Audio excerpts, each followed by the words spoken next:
I'm kind of happy about to see how does this actually work out on the side of the D2 Hustlers. See, the thing with carry Viper, I don't feel too bad because you have the mid SF. Right? Like it's like that time when you run a more tempo safe lane to enable that mid Lina. When Lina was more of a mid kind of scaling core from there. It's the same mindset. You have this safe laner that doesn't need too much farm, double rate bands, and maybe a Dragonlance BKB. You're kind of actually happy already with that timing. And Mirage can soak all the farm he needs. Yep. So they're just going to have to set those win conditions up for the SF. Get running. The lane matchup up against Sniper, it can be a little bit iffy. That is one because, well, Chuan can just kind of stand back and stay away from the raises, stay away from that threat. Your rotation is here for D2 Hustlers to punish. Not the most amazing with a Riki and Treant Protector. So Chuan should be more than happy to just sit there and farm. And if he is allowed to farm, and if Mirage just doesn't build up and snowball off that lane, the timings of D2 Hustlers can get thrown into a bit of a disarray there. Yeah, I totally agree with the chaos that is bound to happen, especially when we look at these West European, almost wrong region, West European Division 2 teams that they do love a good brawl for sure.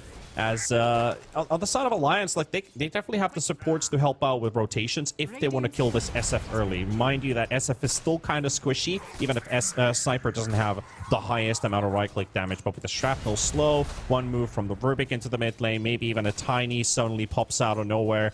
These are great openers to try and kill the SF, but this is still the flash farmer hero that we know. You shut down the SF, you don't really shut down the SF.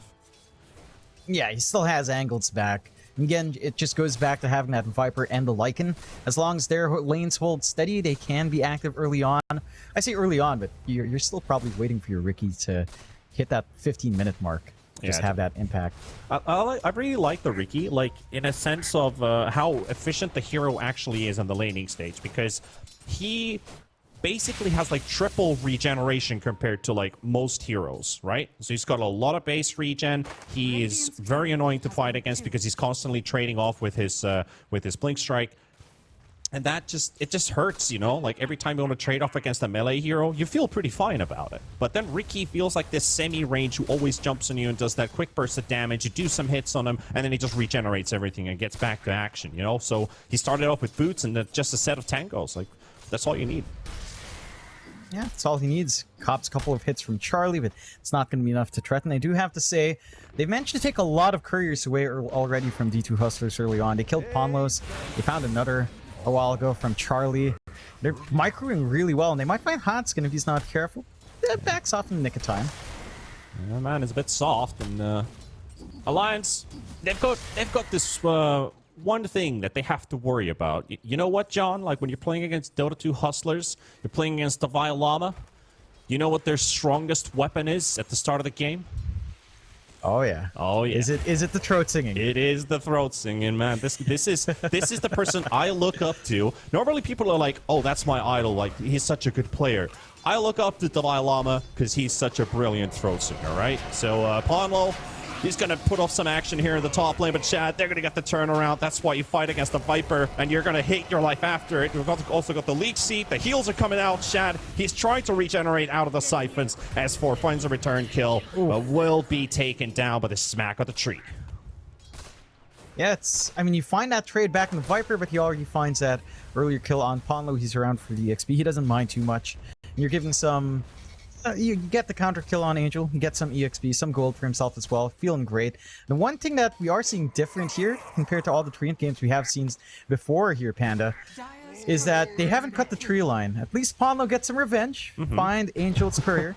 At least so, does manage to get that out, but with the tree line not cut, and Angel just has so much room to be a nuisance, even S4 getting pushed back by the Wild Wing creep. Not able to really go for that pull if you wanted to. And still, the Hustlers find themselves with a pretty solid start. 2-1, less than 1k lead for Alliance. And they're still having great times coming out mid. Chuan is still uncontested. He's able to farm up, but so is Mirage. I think your biggest concern is, again, just how well the side lanes are, because Hustlers aren't slowing down. To be fair, Charlie is farming really well on the CK. The Dalai Lama can't really threaten to pull him away, and at this level, the CK is more than happy to try to trade around, and this is where the Riki support kind of goes back in. You can't really set up for kills. He's been really good with the smoke screen usage to bail out the Vailama when he does get jumped. Beyond that, he's just kind of being a nuisance, poking and prodding, scouting around, and trading hits, ensuring Hanskin can't walk up to the Vailama to hit him. Yeah, well, one of the big benefits for Alliance's bottom lane is the fact that you have CK as your carry. A lot of HP, a lot of right-click damage, and then he also has the lifesteal crit, which allows you to basically in situations of 1 versus 2. And Riki trading off against you, we already saw that. Feels like the Riki is actually taking more damage than he's dealing. But in the mid lane, Ponlo shows up. There's the Tiny going for the punishment for that early SF kill. He's going to get himself killed under the tower. He's already used all of his resources to help out Chuan here for the kill. And Davai Lama also pretty soft here, but Alex with the body blocks make sure that Charlie can't quite finish the job on the Lycan. Now that's a massive kill coming out for Alliance on the mid. That's exactly what they need to do. Just try to suppress the SF, try to make his laning phase a little bit slower, and combine that with taking some map space away from Dota 2 Hustlers. Just invade the jungle, drop some wards, scout out, and ensure Mirage isn't just free farming the entire game. A little bit of courier sniping action once more. Alex, he is truly just making it painful. I mean, it's not the biggest deal in the world, but you've lost 3 couriers already in the span of 5.5 minutes here for Alliance. That feels bad man moment. And that's a decent chunk of gold to everyone on the team here for the Hustlers. Yeah, for sure. And it is accounting into the esports bet IO odds as well. 1.41 is shown for Dota 2 Hustlers, who are currently the highest courier killing team in Division 2 for Western Europe. As the quick burst comes out from Ponlo and S4 and trying to take down Shad, but looking for a second entry here. Siphon is up. That's the last charge for S4. He's going to fully commit to it, but Shad is too strong.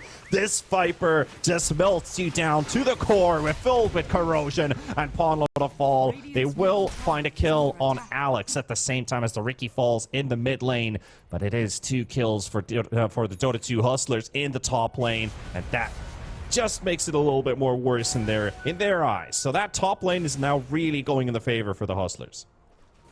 Oh yeah, I mean, you're at this point where you're this Viper, you've got 302 in your build, you aren't dying in this lane. You've got level 2 Leech Seed as well. You can always regen a ton when that DP commits, and it's just not enough. Maybe by level 5, level 3 Spirit Siphon up for S4, that's when you can feel a lot better jumping in. It's still a Viper. And again, that's where the draft of the Hustlers comes in. They just want to win the side lanes. The Vailama is having a lot rougher of a lane, but as long as he's not dying, his CS is up there. Still finding farm, still keeping up with that CK. And the Dominator timing shouldn't be too bad here. Nothing to instantly burst that Dominator creep either. So you're going to have a lot of value in that push. Oh, there's going to be a bit of a battle in the mid lane. Treant trying to come for the rescue. Mirage doesn't quite get the Requiem off, and is going to fall. Is Ponlo once again. The second time, or the third time, the Tiny rotates to the mid lane to help out a sniper, finding a kill on the SF, keeping the sniper up. So if Hustlers are winning top, they're definitely losing this mid lane to the sniper, which is a bit of a worrying case. So that puts a lot... It puts actually pressure off of the CK in this bottom lane, because now it's a bit of 50-50 situation in a sense in the other lanes. Yeah, I mean, you can just have Chuan take some forward action. Look at this build.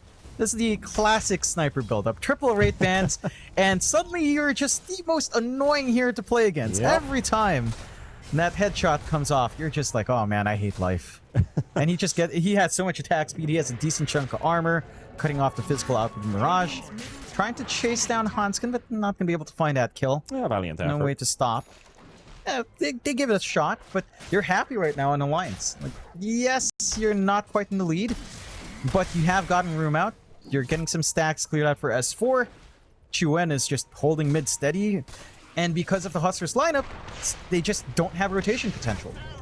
And again, it is not a fun time for Mirage, but does he have to back up this time? Alex is coming in, and they've got the Treant as well. Requiem with a fear into the silence, and gonna get a couple misses as well. Mirage looking to live and get a kill for himself. It's Alex who secures it in the end, and Hanskin trying to toss the SF under the tower, but he's not gonna get the aggro on it. And Ponlo, he will keep his life intact, but a bit of vengeance and a bit of vendetta paid off for the SF here as he gets the kill on the sniper. And I just said that their support rotation potential wasn't there. They just TP right in front and make that kill happen anyway. They forced their way onto the sniper. Not quite in position to break that up for Ponlo. So they find a way of just bouncing back a bit. it still feels all right for Lance, but they are starting to lose that gold. Just because Mirage is around to find that kill, he has his own stacks. He can flash farm way faster than the sniper. Calling in for some backup here in the top lane, and Shad, he's in a world of hurt. Under an exorcism, almost gets the kill on Ponlo, but the ticks ain't gonna be enough with just 2 points of Viper Strike or Poison Strike on top of him. So he gets to live, and they get to push the top tower. Meanwhile, bottom doesn't look like there's gonna be a response just quite yet, because the Shapeshift is still on cooldown for Davai Lama, and there's a CK just holding that wave away. There is the Dommy creep though. There's gonna be just extra farm potentially for Charlie, and oh my goodness, Alex, how many couriers have you killed already this game? That's absolutely mental. Yeah, he's killed way too many. Way too many. At least they're not carrying anything important. You know, it already flew out. Look at Charlie's all you got in his Look items at off that. it, but yeah, he is. Yeah, 4 couriers, 1 from the Vailama's wall, and 1 coming out here from Angel. 6 couriers in 10 minutes. I've never seen that. I've just never seen such blatant animal cruelty coming out from one team. And it's just so much gold. 6 couriers, what, 45 gold each? It's a lot of gold for everyone. Yeah, that's a lot of That's actually gold. something you really have to watch out for. And Hustlers, basically, when I was talking about they have the highest courier killing average. 3.75 from their last 4 games in average. They've done 6 in this one game. So how high is this team going with courier kills? But surely it is backing up, at least for the SF, to bounce back in a bit with that extra gold flowing in their favor. It's not a lot, but when you look at 6 courier kills, yeah, that's definitely a couple hundred already for every individual player. They have a 2k lead, and they're setting themselves up for S4 in the top lane. Alex using both of his jumps, first on Angel, then on the target. They've got the overgrowth coming out, but Ponlo, he's trying to interrupt them, but is the damage sufficient to take down S4? Yes, it is. You know, it's always a bad feeling when you finish that TP. You think you're bailing out, but the Viper Strike comes out, you're dead anyway. You can't TP back to lane. You can't come in for this defense on mid, which Hustlers immediately swing out to and do some decent chunk damage off of. Granted, you do have some shrapnel up, but look at the micro from Devi. He just follows the backline, ensuring that they've got vision ready. on Chuen. Ready to dive in right away if they overextend on the side of Alliance, but they are clearing out the creep wave, and Hanskin in position. Dommy creep just behind the corner. Doesn't go for the stun, as they've already moved away on the side of Hustlers, but that was definitely a bit of an ambush being set up. That trap has been defused. They do drag a lot of tension onto mid. You're pretty happy here for Hanskin, though. You get the wolves yourselves. You can scout out so nicely. Get some information out for your team. There are a million sentries out from Hustlers, though. So chances are it's not going to really give you as much info while they've got vision over it. Aside of Hustlers, though, you can see they're still kind of grouping around that area. Llama's just farming here. They've got overgrowth in a few seconds. Mirage is scaling up. Dragonlance almost done. So many centaurs and wolves in one camp. Yeah, they're just clumping up. They're making up. You know, they're sharing some. Well, actually, if you think about it, they killed off the couriers. They're making the animals fight each other. It's pretty cruel. All right, that ulti does run out just in time, but now they're going to be diving in mid with the shapeshifts, going straight for the Rubik. Davai Lama going to get the opening kill for himself in just a second. The overgrowth coming out as well. Sniper going to be in trouble. Charlie coming in with the stun as well to fend off the wolf, and they're right on top of the Ricky. Alex, he's got nowhere to go unless they don't actually get the jump with the reality rift. They lose detection on that Ricky. He's able to move away, so they got a Rubik kill. That's about it. Yeah, it's a massive commitment coming out, overgrowth plus a shapeshift. So you're fairly happy on Alliance to see those spells blown away without losing anything more. And they weren't able to get a big Requiem, good silence coming out there from S4 to cancel Mirage's channel. And now they know it's their time to smoke. They've got the full mech up on S4. They can take this big fight without all that control here. There's a lot of pressure into mid now with the exorcism. They want to get this mid tower down, but the living armor, 3 points in it. It's going to have to be a bit of an investment here, but they also have the stolen living armor. However, Requiem used onto Ponlo. Ponlo going to tank up all the raises as well, but S4, he's dropping pretty low here. The silence doesn't matter. They're still going to take him down. That's already 3 gone. Sniper getting body blocked. Davai Lama, he's going to be in the middle, and instead of using your mid, you're taking 4, and you're taking the enemy mid tier 1 tower, and I'm pretty sure Davai Lama is in the comms right now. And straight to Roche they go. God, I love throat singing. It's so beautiful. Mike hates it. Mike absolutely hates it when they say it's beautiful. You know, for me, it's beautiful. I love Hunhurtu, I love the Vailama, and I love what Hustlers did there. Alliance take a very brave smoke out, but immediately pop in the side. Tier 1 still standing. They didn't have clean angles to go for. And it just gives angles out to Hustlers. Immediately taking the Roche, having Aegis up on Mirage. And that was them without Overgrowth. That was them without Shapeshift. Yeah. And they managed to take that awkward initiation because they smoke in from the left on the ramp, immediately broken by the Tier 1. And then they're just kind of stuck out, cut off from the rest of the team. That was like 3 heroes in that area. And the Hustlers just clean up individually. They break Alliance apart and take it piecemeal. For Alliance, I mean, they're 7k behind, but they still have 2 win conditions. In that Right. CK in the Sniper, they can scale up into the late game, but they need space. Their map is shrinking with the invasions the Hustlers are holding in that bot jungle. It doesn't feel like you're going to have enough space for a CK and a Sniper to get that build-up they need. That's what I was also worrying about, was the game plan for Alliance. It was still looking good up till the point where they still have their bot tier 1 tower up, their mid tier 1 tower up, so they still got at least their side of the map to farm. They took the top tier 1 with the Exorcism pretty early, so that could have opened up the map more for the Sniper and the CK to farm, but now they're kind of... They have a pretty... I'm going to be kind with this, but they have a pretty lame effect now with this CK, because he's not topping net worth. He's not the biggest powerhouse anymore. The damage is just being outscaled on the side of Hustlers right now, who are by far the better team in terms, or better draft in terms of coming into that early mid game.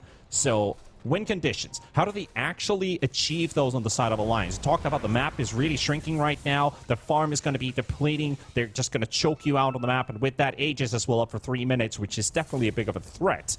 How do they find these openings? Can you split push on the side of Alliance? Do you only go with Exorcism? Do you hold on to Exorcism in fear that we might end up with a fight with Hustlers?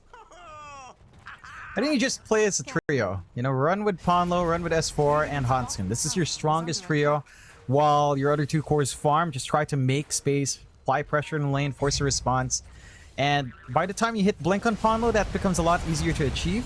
Until that point, because of how small the map is, you're looking at really delayed blink timings here for a tiny support. Full BKB up for Shad. It's like we talked about. He just needs Dragonlance, 2 Wraith Bands, BKB, and you're set. Like, you really don't have a worry here in the middle of these fights. Oh, hello, Alex. Goodbye, Alex. They got the Overgrowth on 3, though. Shad already focusing on the Rubik. That's going to be 1 to fall, but the rest of them will be able to walk out. Tiny and Sniper's lives intact, but there's already Wolves on the run. They don't have any armor, even though Lycan says Wolves don't need any armor, despite him having some, but the Wolves just looking out for potential targets. Ponlo is out of there. Sniper also now defending the bot lane, so mid T2 starting to be in peril. 2 minutes of Aegis up. They are at least getting a push on the side of Alliance in the top lane, but Triangle is lost. Yep, just going to be invaded fully, cut off those sources of farm. Again, the map just feels so small for Alliance to get that build-up they need. Man, they don't have an easy way of forcing team fights. It just comes back to the draft. It comes back to not having this hard control outside of Avalanche in the lift up. Mirage just sneaking around playing with his ward they have. Bit of a surprise there with the Blink Tree and Protector, but Ponlo seems to be getting the jump on himself, but there can go with the Shapeshift. So Big Sue arriving, and here we go, Ricky Dart time. That is Ponlo and Hanskin, both the fall, and Hustlers, they open up the tier 2 tower now with those 2 kills. There's no way Alliance is going to be defending this. Yet, can they hold high ground? Because DP getting caught in the Logar and S4. Oh boy, Charlie gonna get slowed up by Shad. Look at the damage from this Viper. It is disgusting. You're gonna have to armlet toggle those. He only goes for 1. The dots run out. They force out the glyph and they fend off the Hustlers. So, the situation kind of diffuses itself in just mere seconds. Yeah, they managed to get a pretty successful defense off. They don't really need to expend too many spells there. More than happy with that result here for Alliance. Oh, yeah. Just trying to play the stall game. Yeah. Side of the Hustlers, I don't think they feel too upset by that, though. They know they're ahead. They know they've got this tempo. They know they've got scaling as well. They pop a smoke on the retreat. They might be able to flank around, but it doesn't feel like they're grouped up well enough to do that. Although, with the Blink and Overgrowth ready on Angel, they could just give it a shot. As the big issue now for Alliance is they need to clear out mid tier 1. Like, it has to fall. You've got the DP. We're approaching 20 minutes. You need to open up that top jungle. You need to be able to drop those more aggressive wards to secure some forward farm for your course in the opposite side jungle. Just hasn't happened. So it's always just a little bit risky playing elsewhere, as Hustlers will go for another smoke out here. See if they can catch someone with it, too. Still 3 minutes until the next Roshan minimum timer. We hear the Aegis expire. S4. That's a target to go for. The way you started off, throw the dart. And snipe the Courier. Of course, Alex. The most important thing first. You get the Courier first, then the hero kill.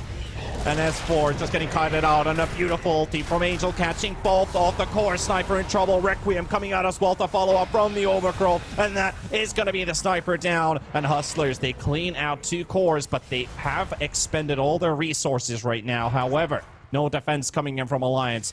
They cannot hold this tower either. Just more bodies onto the pile. It's not the biggest tower to lose, but dropping Chuen there, not what you want to see. The sniper still needs a lot more to feel protected here. Doesn't have the full Hurricane Pike. Heck, not even a Force Staff, not even the concussive grenade up. Once he's jumped, he's dead. He needs something to get himself out of trouble. The issue is, with the tier 1 taken, and with the Lycan and SF, it doesn't take too long to melt the tier 2 as well.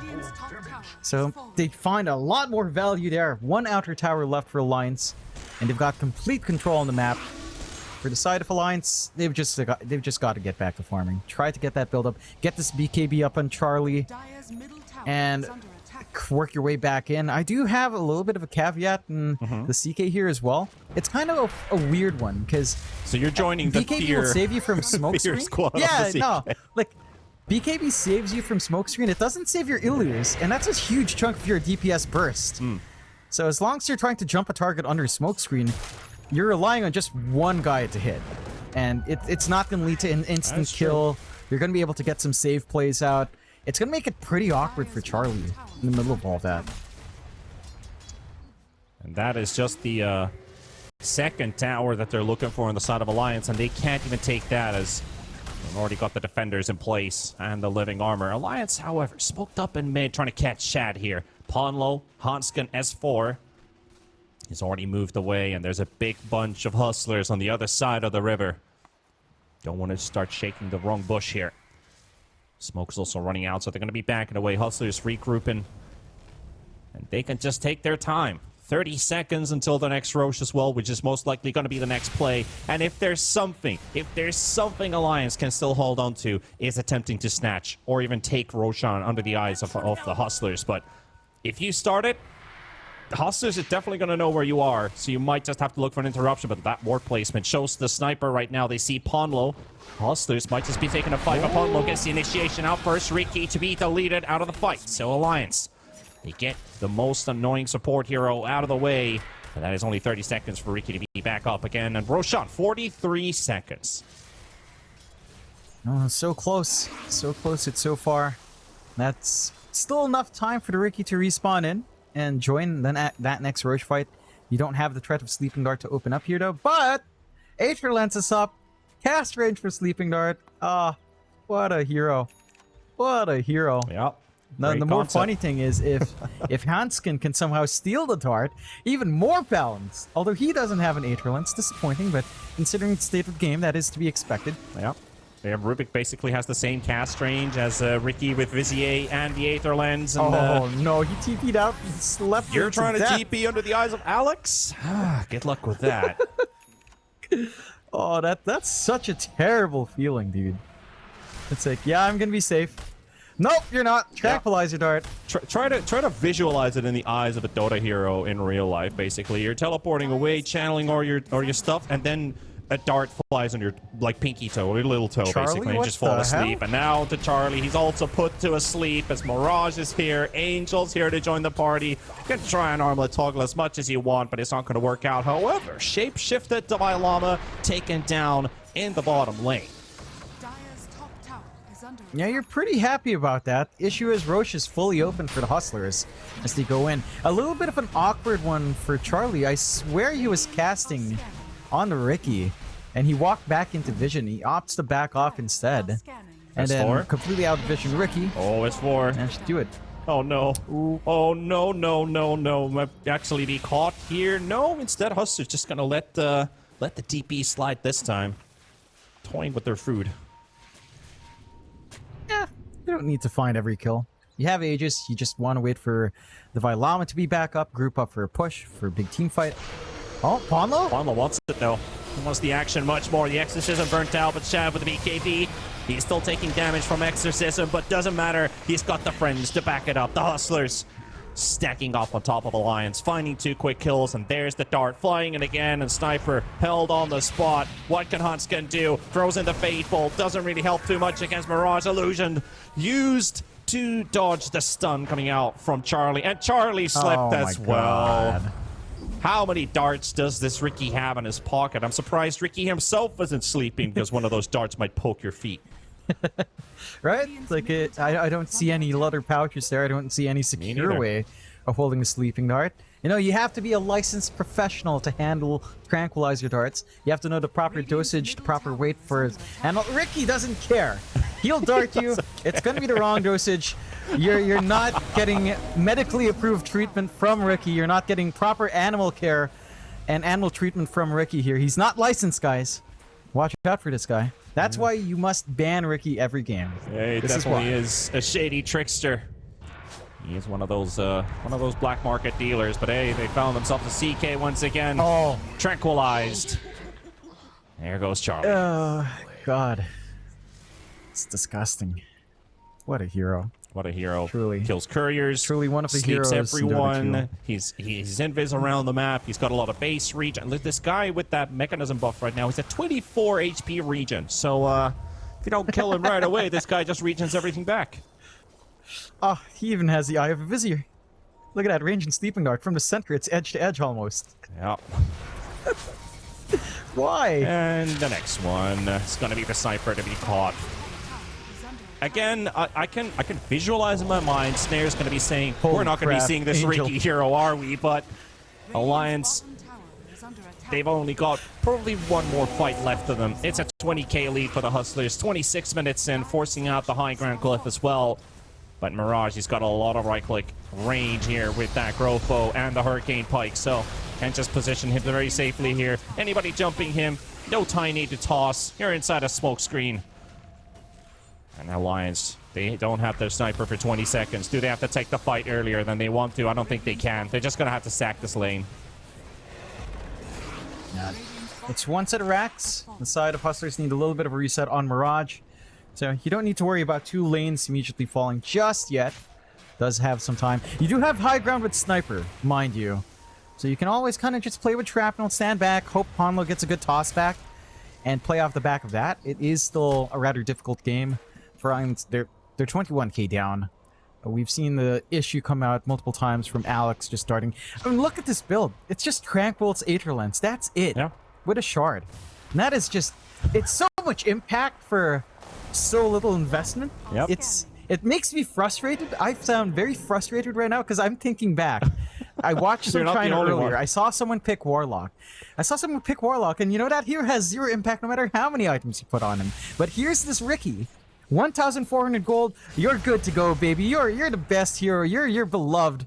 You know, no one sees you, but you know, God damn it, you're a loved one to your team. That's all you need. And they say it's like classic supports. They say that the Lina is the most frustrating courier to play up against right now, but then there's also this Ricky that definitely has been super impactful this game. Alliance 5-man smoke. Is this the Hail Mary smoke play? At least they've got a bit of vision put down. Wolves already walking right past. They don't want to get detected right away as their smokes pop. And that is actually going to be the indicator as Charlie takes down the Overlord creep and Ponlo. It is Alex's courier that's flying around, and now they see Ponlo. He goes in, but it's the smoke screen! What's he gonna do? Absolutely nothing. Silenced up right away. S4 just gonna get wrecked into pieces here. Mirage hammers down the DP, and that's a frontline CK who has no targets to hit. Charlie gets his BKB and his ulti off, but to what avail? To what extent? Alliance just getting torn apart by the Hustlers, and that's a ticket to high ground. It's not going to take long. DD running on Mirage, along with an Arcane. You have nothing to really Now a region as well with stop the Aegis this guy. expiring. Yeah, fully reset, no troubles. Just in their lane, carefree, happy and satisfied the Hustlers are. For Alliance, I mean, Ponlo's gonna be up. He's got to look for some baller tossbacks, but man, that smoke screen, huh? What a spell. Yeah, and perfectly timed as well from Alex. Like, the moment they saw Ponlo, there was probably like a half a second until a second that the Tiny was about to jump in, and Alex was already positioning the smoke screen on top of the closest target that Ponlo's most likely gonna blink toss. And he ends up being blinked and silenced. What can you do? Absolutely nothing. Yeah. Yeah, it's tough. It's tough right now for Alliance. You know, it's You know it's what a they tough need? game. They need that What do they need? substitute guy from the bench. There's that one guy, coach, pick me, I'm ready. And he's a Tusk with an Aghanims, where they toss one guy in and they kick him towards the fountain. And that could be something that Alliance needs. But right now, it's just a blink toss into a smoke screen, basically. So It's unfortunate. Yeah. Not quite the full package. Maybe the shard from Hanskin helps a little bit more. No? Could, but it doesn't feel like it's enough. What Alliance needs is stronger cheers coming out from Sinya. Sinya, give them your energy, Sinya. Sinya definitely I'm sure needs to she's send some probably energy. watching him as well. Yeah, send some energy for the boys. They need it. You know, it's a not bit in, tough right now. But the Hustlers, If you know, not in the this Huskies game, are but at feeling least in great. the series. See what they Oh, can yeah. do here. All lanes are basically hey, do pushing you in. think? I just realized. Do you think the Vi Llama tries to throat sing everything if they're winning, and he's like, he tries to say, "Hey guys, let's smoke," while throat singing? Uh-huh. No? Does he communicate just purely by throat singing when they're winning? Is that how you tell the Huskers are winning? Potentially, yeah. I mean, that is a pretty intriguing question, because it could be. It couldn't be too far from the truth, in a sense. We also the cameo appearances from the Violama during TI. No, he's a bit of a jokester. He's a funny lad. I wouldn't be too surprised if he'd just be throat singing the entire game, and and the thing is, he can do the high tones with the whistling sound. I can't do that. I'm still practicing it. That is beautiful. Hey, at least you can do something, you know. So if It's they a have throat beautiful singing thing on the to side hear. of Hustlers, what does Yeah. Alliance have? What can they summon? They've got Is two Sinya Southeast enough? Asians. they've got Sinya, they've got two Southeast Asians. They've got this ride or die mentality. They're gonna hold high ground forever. You know, that's Southeast Asia. That's what you get when you have Ponlo and Chuen. You know, Alright. They've got that spirit in them. Although I say that, the Vi Lama also threw us some Bahasa in the lobby. And that freaked me out. Why does the Vi Lama know Bahasa? He Why was he scouted throwing out out his words? opponents Oh my goodness. thoroughly. He's a madman, this one. I mean, he was, his professional Dota 2 started in the trenches of NA Div 2, so I suppose it's to be expected of someone that crazy to be raised in that sort of darkness. Yep, the next Roshan is going to be 2 minutes and 30 seconds. And Alex with the 8 courier kills in total of 10. Jeez. 3.75 was the average, mind you. So now they're at 10. They have tripled. They've almost tripled their courier kills per game average. It just goes back to Ricky having a sleeping dart. You know, he's not licensed to handle animals with it. So all the couriers just die because he keeps trying to treat them, trying to play with a tranquilizer gun. Don't play with tranquilizer guns, kids. Leave that to professionals. This is some kind They of... know what they're doing. Alex is literally writing some kind of Dota 2 lore in this case, you know? He was trying to treat animals, but they all just, from one reason or another, just kept feeling unwell. Then he got the money to buy a license for an actual sleeping dart, and now he's using it on the other heroes. But Charlie, jeez, he doesn't even get the chance to fight back. He's just taking beats. They're kicking him while he's down. And Hustlers to siege on the high ground. Let's see if that Southeast Asian magic is going to hold them together, because right now they are in shambles. Mid lane to fall. The melee ranks down. Hustlers looking to drop the guillotine on top of Alliance. They got the toss on Shad, but Shad just throwing. Look at that attack range as well as the poison. And Hodskin, he might be darted up, but he's taking more and more stacks. Oh, no, and that's a charge from Ponlo. He tries to go in with the Ogre Seal Totem out of all things to remove that silence. And he falls as well. Buys back. They've lost the DP. Exorcism down. Hustlers, no casualties whatsoever. GG. That's it. Call? It's a tough one to bounce back in. You're dealing with megas, you get run down like that. I want to go back to the Ricky here a little bit. He's trying to treat people. I guess in a way, that is a treatment. You know, he's putting them down, right? He's giving them a merciful blow down.